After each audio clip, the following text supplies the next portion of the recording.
let's talk about the very latest in Ukraine because, I mean, we're edging towards World War. And over the past few hours, some major news on that front. We now have confirmation that the United States of America has been lying to us about U.S. forces in Ukraine. We have the U.S. stockpiling drugs to fight radiation sickness in case of a nuclear fallout. Or nuclear explosions. So they're buying up all of the radiation drugs. Vladimir Putin launched a massive military operation today, which we will talk about. And the European Union just launched a new round of record sanctions against Russia because the current round of sanctions has really been working for them. Excellent. Yeah. Cannot wait for $10 gas. But first, let's talk about what Russian parliament did. We're going to get to the Zelensky craziness in just a moment here, but a lot of moving pieces we want to cover. So first, it's official. The Russian parliament has now ratified agreements on Donetsk and the Lugansk People's Republics, Zaporozhye and Kherson regions, admission into Russia this afternoon. This was the Russian parliament just a short time ago. You will not see this on CNN. Watch. So yeah, that is Russian parliament clapping, applauding after they officially ratify. They opened it up for voting for all of the parliamentary members there, and then of course they made it official, and now it is official. So then, not surprisingly, we'll get to what happened in just a moment. But Sergei Lavrov then right after this spoke out and says, "We don't actually care about the West's recognition of the results of the referendum, but they have to understand the new reality." So deal with it. Right. So all of the heads of state and secretaries of state who are releasing statements saying, we don't recognize this. It's not real. It's not happening. It doesn't exist to us. Right. So now go ahead and do that. Mm-hmm. But it doesn't really make a difference in the way that this region will operate now as officially Russia. Right. And so then a short time after that, Russia launched a massive military operation. Any coincidence that this is then ratified, applause, done, and then, okay, it's official? Mobilize. No, there was no guesswork in this. We've been given a roadmap. For the last 2 weeks, it's been very clear. This is what we're going to do. Once the election is done, we'll see what the will of the people is. And if it is to join Russia, we will act this way. So none of this should be surprising. Yeah. And we knew that this was going to come sooner or later. Right. I mean, we knew exactly what the pivot point was. Right. So, yes. And that the military was going to launch a devastating attack on Ukrainian forces. And they did just that this afternoon. So the update, we have a small update, at least, on some of the major military operations this afternoon, which is a major attack on Kherson. The Russian military attacked in all directions and pushed the armed forces of Ukraine from the line of defense. This was reported by the journalists and to the Ministry of Defense. According to the agency, the Russian military managed to destroy more than 100 Ukrainian servicemen, as well as 6 tanks, 8 armored combat vehicles, and 9 vehicles. The ministry also reported on strikes on the points of temporary deployment of the 35th Marine Brigade of the Armed Forces of Ukraine in the Kherson region. In addition, so this is the big piece I wanted to point out, is now the aerospace forces of Russia pounding targets in a way that we haven't seen before. So the Russian aerospace forces dealt high precision blows to the points of deployment of the armed forces of Ukraine in the Nikolaev area. And on Can I just targets. point out that that's a very passive image to go with such an aggressive news article? Look at it again. Hey, they're just chilling out there like Little House on the Prairie. Some smokes. Little House on the Prairie. Like and looking this for, is like all hell's raining loose, but these two dudes are okay. Hey, Sergey, you want to go hunting for pheasants? That's what it looks like, right? It's a strange image that it just doesn't comport with what I'm reading right now. Well, or it does not comport with the videos and images that I was looking at today of the advancements of these troops. So they're bloody and it's awful. This is war, but it was absolutely devastating.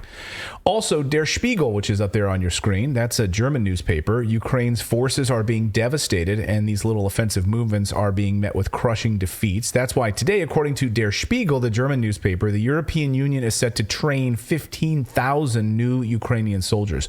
The European Union, according to Der Spiegel, is training 15,000 new Ukrainian soldiers. Okay. European Union. Yes. I mean, we knew that many of them had been being flown to Britain for this. So where is that happening? Well, a lot of it was happening in Germany. It was happening in Stuttgart, actually. We also know at Ramstein Air Force Base. So a lot of the training was happening there. It was also happening in Kent, in the UK, and there was also training in Denmark. So there's been training in multiple locations throughout the European Union, and England, which is no longer in the European Union. I think the big news, there's a whole bunch of big news today, but this major piece that happened just shortly before we came on the air is what Vladimir Zelensky just issued a statement, basically saying NATO needs to strike preemptively now inside of Russia. I mean, now the cat's out of the bag. It's not us. NATO needs to attack Russia inside Russia. And oh, by the way, yes, go ahead and use nuclear weapons. This is Vladimir Zelensky, the president of Ukraine. Watch. Що повинно робити НАТО? Унеможливлювати застосування Росією ядерної зброї. Але, що важливо, я ще раз звертаюсь до міжнародної спільноти. Як це було до 24-го? Превентивні удари, щоб вони знали, що з ними буде, якщо вони застосують, а не навпаки, чекати ядерних ударів Росію, щоб потім сказати, ах ти так, ну ось тримай від нас. Переглянути застосування свого тиску. Ось я вважаю, що повинна робити НАТО. Переглянути порядок застосування. Okay, maybe the translation's off because that logic was completely flawed. He's saying we need to strike so that Putin doesn't think, oh, you want it that way, then we're going to... That's exactly what he said. Oh, you want it that way, then we'll strike. Do you see the flaw in this logic? Yeah, I mean, there's other reports of him. You can, and if we have any Ukrainian viewers who can study that themselves. But here's another take on this, which is this news piece: NATO must make it impossible for Russia to use nuclear weapons, according to Zelensky. President Zelensky believes that NATO should make it impossible for Russia to use nuclear weapons. Preemptive strikes are needed so that they know what awaits them if they use nuclear weapons. So preemptive strikes are needed. So we need to attack inside Russia using NATO forces. He's calling for the death of civilians here. Yes. Millions, right? Yes. And because then that would launch a domino effect of retaliation. So he doesn't mind killing Russian civilians, and he also doesn't mind the retaliation on Western civilians. Meanwhile, and then Putin, which is completely opposite of what Putin has said. Putin has tried so hard to minimize casualties. So it's like completely different language. If you listen to Putin, he's like, we're going to do it with as minimal casualties, and then he's calling for just like all out, who cares about civilians? Yeah, just carpet bomb them. It doesn't really matter. We will just take it to them. So the tactics. The Kremlin responded a short time ago.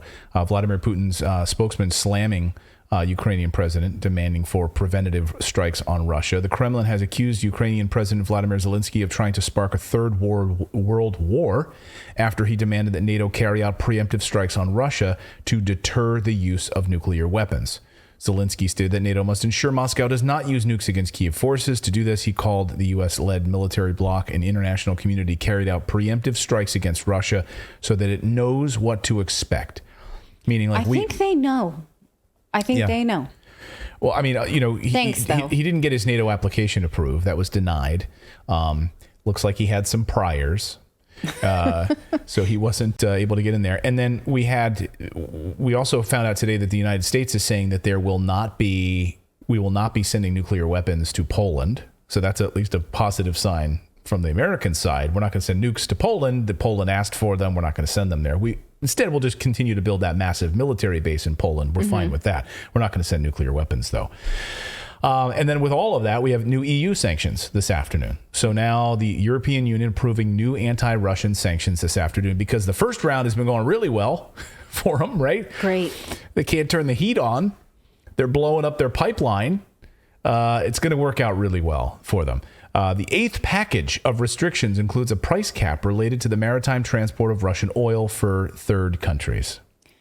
Okay, more restrictions on oil. That's exactly what we need in a down economy and with less oil to go around. So the European Union has announced a new batch of biting measures. They call these biting measures intended to reinforce pressure on the Russian government and economy. According to a statement published on its website on Thursday, the sanctions package introduces into EU legislation the basis to put in place a price cap related to the maritime transport of Russian oil for third countries and further restrictions on maritime transport of crude oil and petroleum products to third countries. Well, meanwhile, the United States had said that in response to OPEC drawing back the global oil supply by 2%, which means that it will be so much harder for sanctions to take place. The United States was saying, well, we're going to do some strongly worded things as well. Right. So this is the European response. The United States this morning reportedly is trying to figure out how to get around its own sanctions and start to work with Venezuela. Right. So the sanctions are there because they put it in place. In fact, they actually are indicting currently the president, Nicolas Maduro. But they're like, we're going to see if we can get around that because we need to work with Venezuela if we're not going to work with Russia. Venezuela is an OPEC country. Right. So it's all really semantics. It's all for show at this point. Totally for show. And our show is for show. So faux show. Can you subscribe to the channel? If you subscribe to the channel, your name will pop up here like Nara Bongo just subscribed. And if you just smash that like button, we've got nearly 40,000 if you watch it. We only have 4,000 likes. Oh, but go ahead and smash the like button. It pushes us further out in the algorithm to reach other individuals. I also want to mention the Belgium sanctions. So this, the Belgian prime minister came out today and said, what are you guys, crazy? He said, now that what we're going to do is we're going to face deindustrialization in Europe and social unrest with these sanctions. And so this is Belgium's prime minister saying we are risking massive deindustrialization of the European continent and the long-term consequences that might actually be very deep, he says. So, yeah, and we're already seeing that. And we're already seeing like the United Kingdom slipping into a third world country. So that's happening right before our eyes. The Biden administration thinks that nuclear war is coming in the United States. They just bought up all of the anti-radiation drugs for use in a nuclear emergency. This is from the Health and Human Services yesterday. They just printed this on their website. The Health and Human Services purchases drugs for use in radiological and nuclear emergencies. They bought up like 300 million rounds of it. So yay, great. Now we've got that. So as part of a long-standing ongoing effort to better be prepared to save lives following radiological and nuclear emergencies, the U.S. Department of Health and Human Services is purchasing a supply of the drug Nplat from Amgen. Oh, so we're buying drugs from the biopharmaceutical complex under the auspices of keeping you all safe. To put it in a stockpile, I'm sure. Right. Okay. Yesterday I made the comparison of Cipro. Right. During the color-coded emergencies of the Bush administration. Right. Red, yellow, all alerts, of that stuff. Yes. And we all thought for sure we would get anthrax in the mail as a result. You never got any anthrax in the mail? No. Nobody. I ordered some. It never came, though. Nobody really wanted to send me any anthrax at the time. But those things were being stockpiled, too. And that became sort of, this was before there was a meme. It was a meme. Is how you get Cipro, right? And so will this be the new Cipro? What it's called? BARDA? Or Amgen or Nplate. Nplate. Have any of you in the chat actually sought out ordering this kind of stuff? I mean, this is, again, a wet kiss for the biopharmaceutical complex. Oh, absolutely. And what is it that Dr. John Campbell had said that he would get stockpiles of? David, do you remember? If there were radiation fallout, he said, I would get... Iodine? Iodine, I believe. Yes, I think he said iodine. That's what it is. Yeah. That's what it is. Yeah. So I don't know if that's patented into any kind of, we'll have to look into this. I don't know. Anyway, that being said, we have a bombshell new report out today from The Intercept detailing how the United States has been using extensive deployment of U.S. troops inside Ukraine, and they are conducting unknown operations. This is unbelievable, but totally believable. If you've been watching our show for any length of time, we've been reporting on this. So let's read from The Intercept report here. Interestingly, if you look at the title of this, I don't understand how The Intercept titled this article this way. The CIA thought Putin would quickly conquer Ukraine. Why did they get it so wrong? Okay. But kind of halfway through the article, they dropped the bombshell that secret U.S. operations inside Ukraine are being conducted under a presidential covert action finding.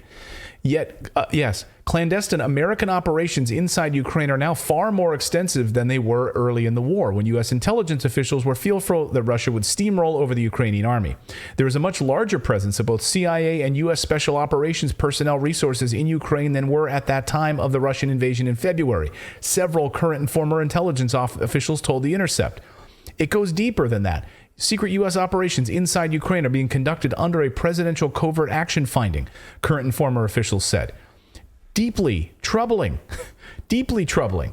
And so, again, the U.S. operations inside Ukraine are being conducted under this presidential covert action finding. So let's ask the president. Mr. President, as reporters attempted to do today in some part, Mr. President, do you have anything to say for yourself? You've been lying to us the whole time.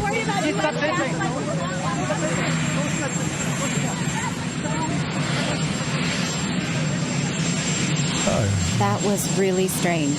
Oh, you're not going to answer that? That's like, I saw someone say, like, that's like me when I go to a family gathering and it gets out of hand. Like this. Sparky, are you out here for a reason? Or are you just avoiding the family? Right. This is our line every holiday. I wonder if he's been watching The Office and he's just like doing his impression of Michael Scott, like just being, You know what that reminds me of? I'm sorry, I'm on fire with the movie lines tonight. Is let's see that in an instant replay. He just literally was walking backwards. Hey guys, you want to ask me a question about our involvement in the nuclear war? I gotta go. Can we play that again? Are you worried about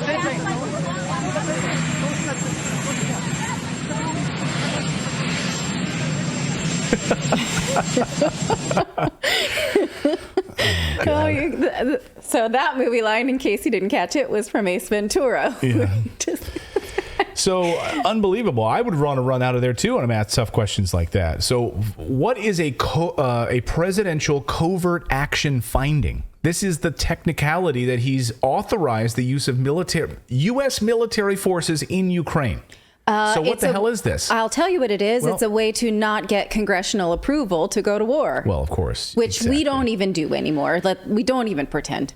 So Michael Tracy explains this in a tweet this afternoon. He says, I wonder if we'll ever get to see a copy of Biden's presidential covert action finding authorizing secret U.S. military operations in Ukraine, or if there's another John Poindexter running around who's determined to make sure we never get to see it. Of course, what he's referring to there is John Poindexter, who worked under was the national security advisor to Ronald Reagan, who ripped it up when it was being used for the Iran-Contra, to Reagan's justification for sending arms to the Iranians in the Iran-Contra scandal.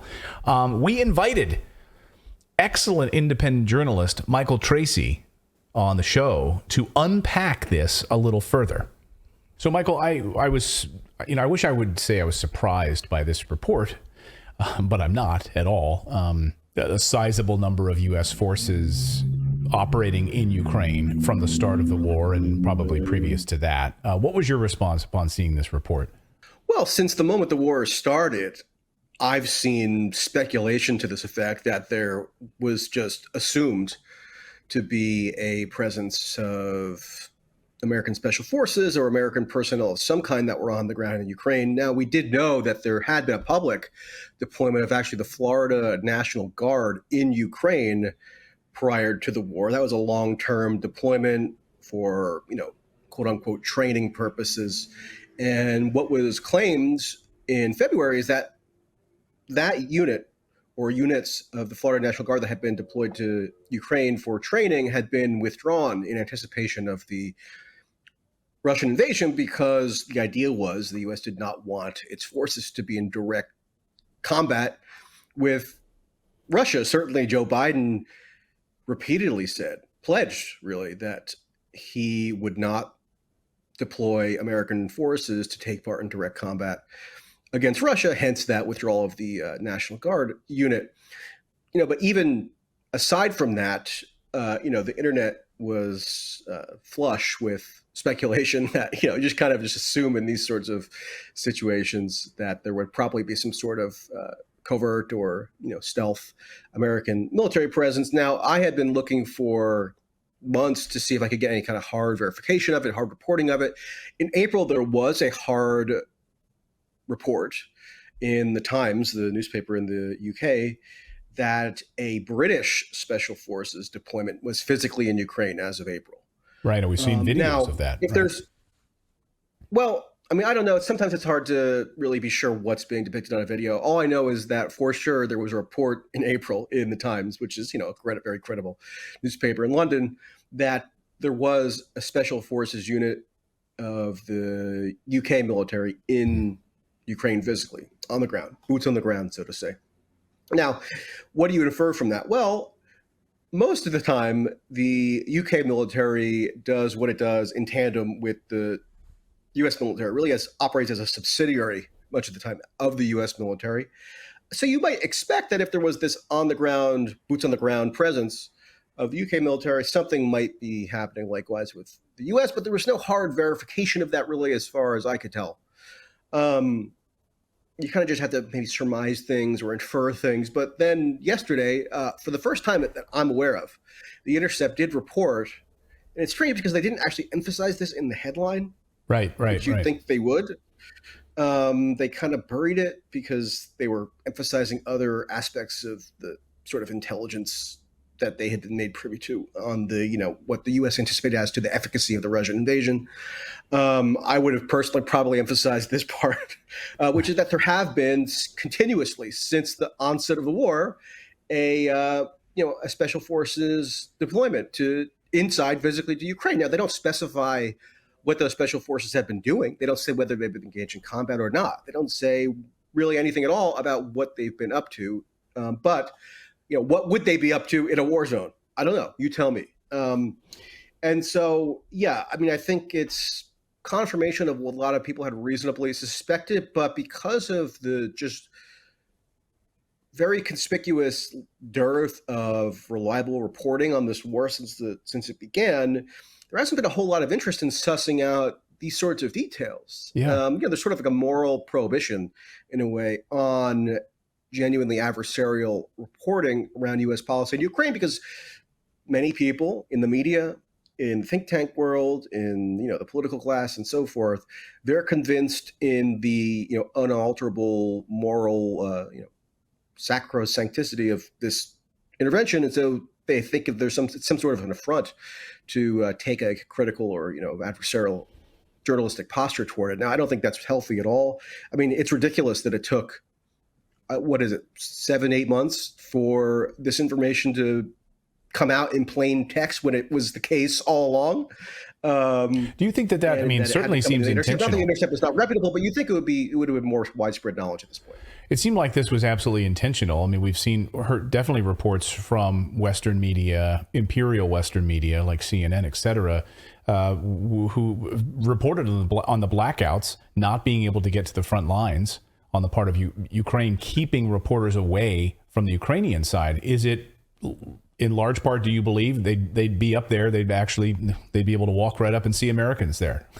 CNN reporter, hey, hey, here you are. You're Americans. I'm an American. I'm from CNN. Oh, well, you can't mention that on television. So we don't want you anywhere near these front lines. It's hard to say if that would be the reason why there would be these measures to prevent access to sort of embedded units, which, that's what was done during the Iraq War. That was done, famously during the Gulf War, where everything was broadcast, simultaneously on CNN from these embedded reporters. And there are problems with the ethics of embedded reporters to begin with. Right. But yeah, the total lack of it, seemingly, some indication that there was information control that was pretty stringent at the very least on the part of the ruling authorities.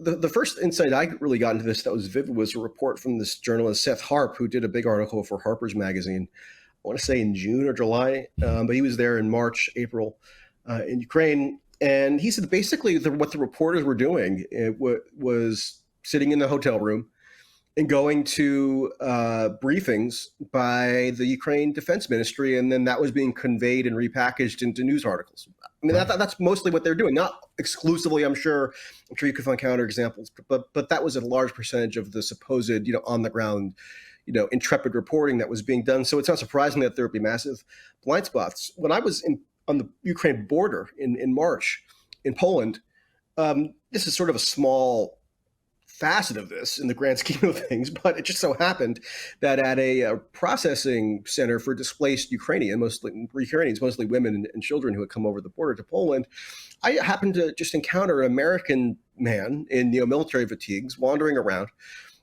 who told me, and he gave a credible account that he actually had been in this giant military complex in Yavoriv, which was struck by a huge Russian aerial bombardment a few days prior. And I only raised that because when John Kirby, who was then the spokesperson for the Pentagon, was asked about that incident, he said no Americans were affected.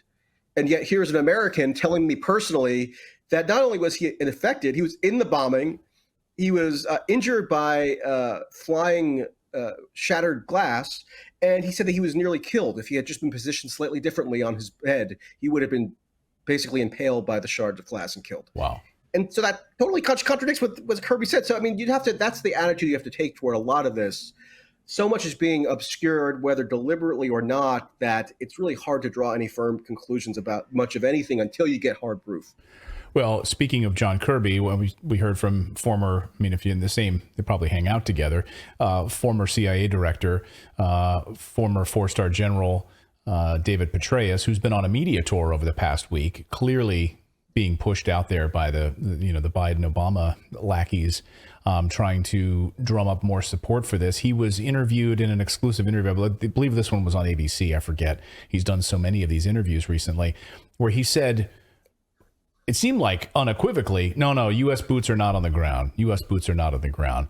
Maybe some of our allies have boots on the ground, referring to the UK and others, but we are not. Let's play that sound, but I want to get you to respond. We're not going to put boots on the ground. That doesn't mean there may not be other capabilities, or that there may not be some of our closest allies with boots on the ground, everyone working together. Okay, so do you hear something different there? Like, it seemed to me like he's saying, no, U.S. was not there. We're not there. But do you hear that differently? David Petraeus is a very skilled practitioner of public communications, as you might expect for someone who was director of the CIA, even though he had to, leave that post somewhat ignominiously. Right. And, as the, architect of U.S. military strategy in Afghanistan and Iraq, did all kinds of public testimonies and went before Congress and so forth. So he's practiced at this. I didn't take what he said there to be a flat denial that any quote unquote boots are on the ground, meaning that any U.S. military personnel are on the ground in Ukraine. I took him to be basically restating what the Biden administration's stated policy is, which is that no boots on the ground will be in Ukraine. But again, the reason why they use that term is because it's so incredibly vague. Barack Obama said there will be no boots on the ground in Syria at the beginning of the intervention against ISIS, supposedly in 2014. And, soon enough, there were not just boots on the ground, but U.S. military personnel were sustaining casualties. So when they talk about boots on the ground, do they mean, U.S. Army soldiers? Because they're the only ones in the U.S. military who wear boots. Right, infantry. I think it's sort of a distraction or a deflection, right? I mean, if there are U.S. military personnel on the ground in Ukraine, as has now been reported by The Intercept, seemingly corroborated, they've even provided the presidential covert action finding that Biden apparently signed in secret to authorize this operation. I wanted to ask you about that. So presumably those personnel are wearing boots, right? So, right. I mean, ultimately the whole boots on the ground sort of mantra is sort of a deliberate obfuscation. Let's talk about this presidential covert action finding. If anybody watching right now who's not a student of history might not be aware of what this phrase means and how it's been used in history, I was surprised to read this in this report also, that this is how President Biden was using this in order to justify putting boots on the ground inside Ukraine, the presidential covert action finding. What is this? How has it been used before? And what power does it give the presidency? Well, it's a pretty obscure mechanism, as you might expect for a mechanism that's intended to be kept secret, to authorize secret operations. Right. According to the Intercept report, this finding that's what they call it. Really, you just call it an order. It's sort of a presidential assertion of power.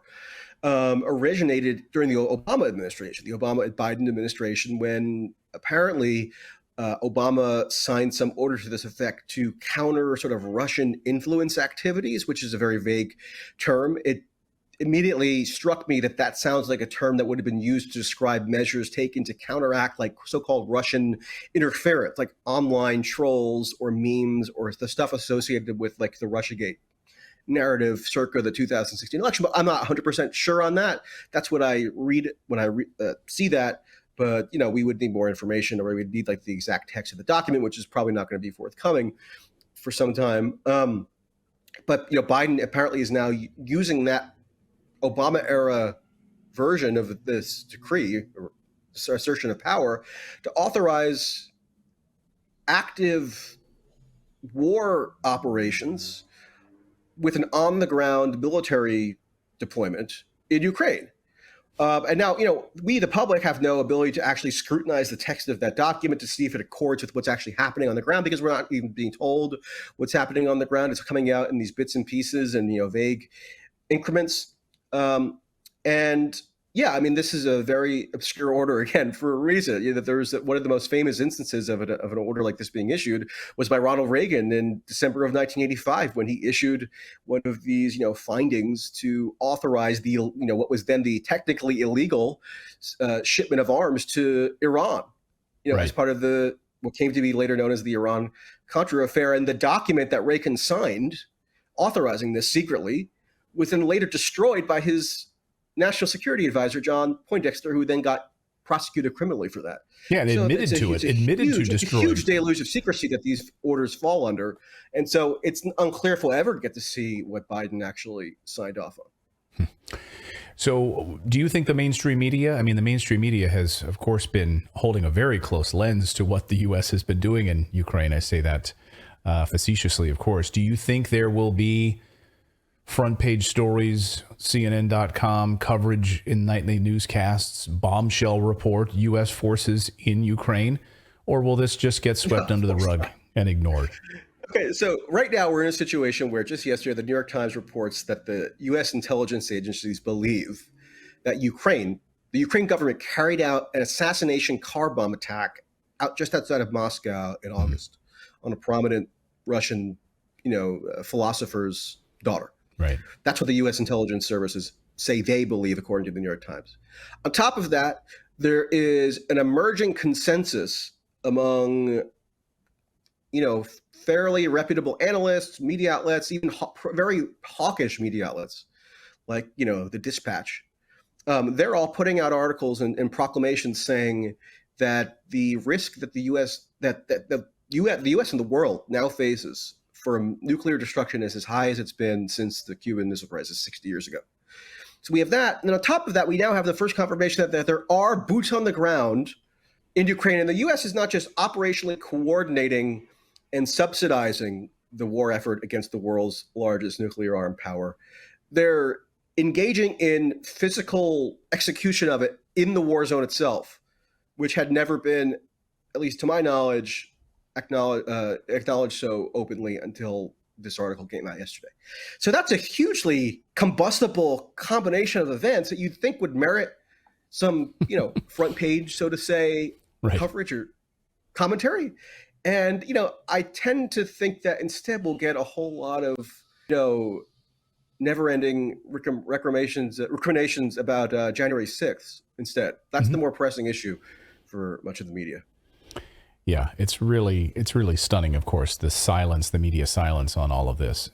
And again, we'll see. We'll keep our eyes on this to see what sort of additional reporting comes out of this. We'll have to wait 6 months until the New York Times confirms this Intercept piece. And then that's when the media will pay attention to it, as if it's, you know, just like the Hunter Biden story. We need the New York Times 2 years later to verify the authenticity of a story before we can talk about it, I suppose.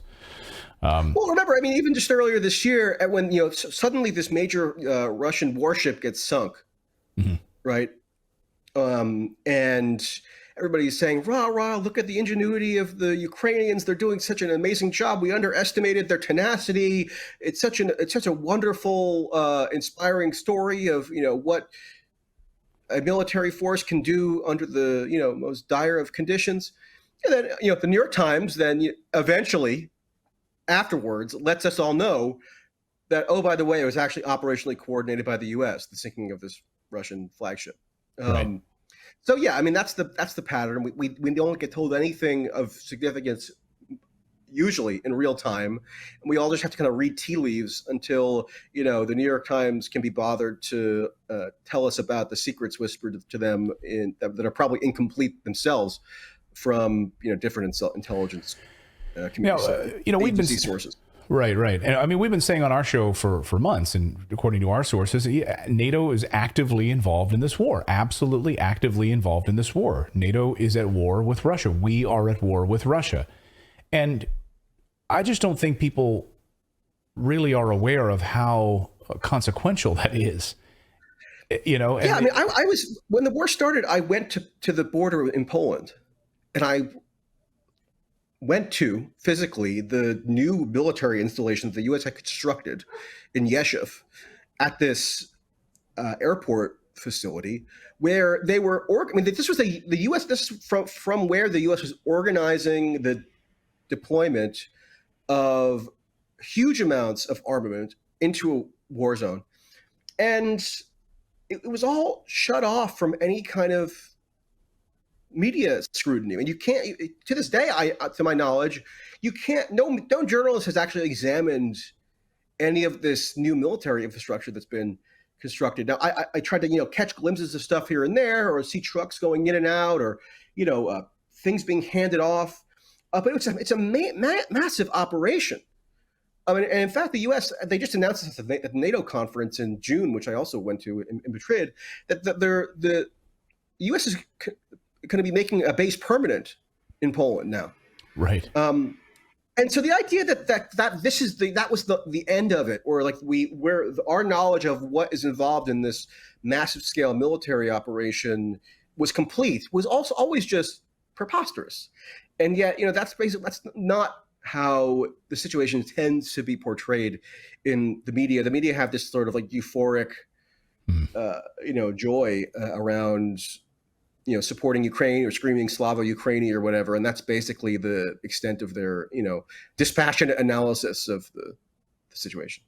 And now Poland asking for the United States will just share its nuclear weapons, like a 5-year-old sharing a Thomas the Tank Engine with their friends. So nuclear weapons about to be perhaps shipped to Poland next, on loan perhaps. Who knows? Michael, where can people... what was what's the commonly understood to be the precipitating event of the Cuban Missile Crisis? It was Soviets wanting to bring Russia nuclear warheads into Cuba, right? Right near the United States landmass. Right. Well, Poland's pretty close to Ukraine. It's on the border, actually. Yeah, but Michael, they don't have an all-important document like the Monroe Doctrine to stop it. So they can't just point to some arbitrary document from the 1700s that will get us to remove nuclear weapons from their borders. I'm sure James Monroe anticipated all this. Right, exactly. Michael, where can people learn? Michael's a great writer and a great thinker. We often quote Michael here on the show and feature your tweets. So you're very active on Twitter. Is there someplace else people can find out your great journalism? We need more journalists like you, by the way. Thanks. With Twitter, M Tracy, probably too active at times, but I try to reel it in. And Substacks, mtracy.substack.com. Have a new piece out coming out today. Oh, great. We'll link it up here in the description. People go read Michael's work. Michael, we really appreciate you joining us. Thanks so much. All right, thanks. So this is the stage we're in right now. This is the elevation of tensions. I mean, we've got the United States actively, multiple reports now with U.S. forces actively there, and not just a small contingent, but actively in charge of the heavy weapons. This is, of course, as we had David Petraeus here, a total lie on the part of David Petraeus. Right. Telling us that, no, there's no active boots on the ground by the United States in Ukraine. Nothing at all. Nothing to see here. Yeah. It's really shocking, and it feels just like massive escalation right as we speak, but it's not. It has been all along, as Right. we've been sold a bill of goods. But they keep lying to us, so they continue to lie.